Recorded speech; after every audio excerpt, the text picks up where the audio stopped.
Haya, mambo ni moto Morogoro huko. Mtazamaji, imekuwa ni kawaida kuona mabango makubwa ya matangazo barabarani yakitangaza bidhaa na huduma, lakini ni nadra kuona mabango hayo yakiweka mistari ya Biblia au Qur'an ili kupeleka ujumbe kwa wananchi, kama ambavyo bango lililowekwa katika makutano ya barabara ya Makongo Juu na ya Survey inayoelekea Chuo Kikuu cha Dar es Salaam. Kwa ripoti zaidi tuungane na mwanaridhio wetu Castilia Mwanosa ambaye alifika hapo kushuhudia hilo bango la Amri 10 za Mungu. Kwenye makutano ya barabara ya Makongo Juu na Chuo Kikuu cha UDSM na Ardhi, nafika naona bango kubwa lililobeba ujumbe wa Amri 10 za Mungu.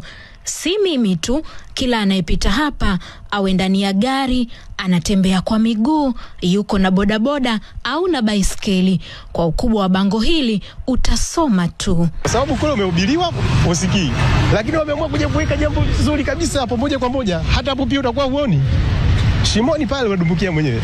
Sina Biblia, lakini nikitembea hivi, nikitoka huko nikitoka kule, naweza nikaona Amri 10 za Mungu nikazitii.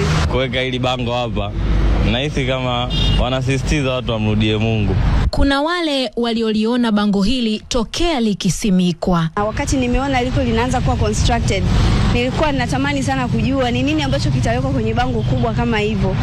So nimekuja kupita na kuta Amri 10 za Mungu. I was so surprised because sikutegemea kukuta kitu kama hicho. Katoka nyumbani kwangu, okay, I'm going labda kuzini au kuiba.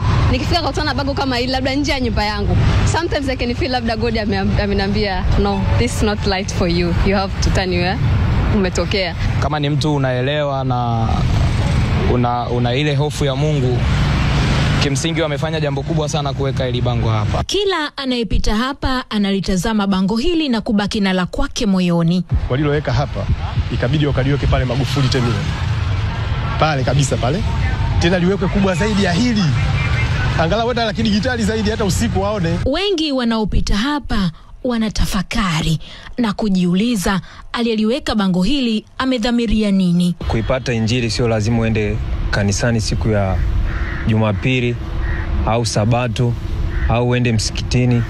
Kwa hiyo injili, mimi nikaona injili inaweza ikawa hata maeneo ya umma, ndio ikanipa msukumo wa kuipeleka pale, ili watu wakiwa wanapita wanakumbushwa. Hata kama mtu alikuwa na nia ya kwenda kufanya kitu kiovu siku hiyo, akiona pale kwa zile amri zilizopo, anaweza kuwa akaingiwa na hofu ya Mwenyezi Mungu. Kulikoni bango hili la Amri 10 za Mungu kuwa katika vyuo vya elimu ya juu, yani Chuo Kikuu cha Dar es Salaam na kile cha Ardhi?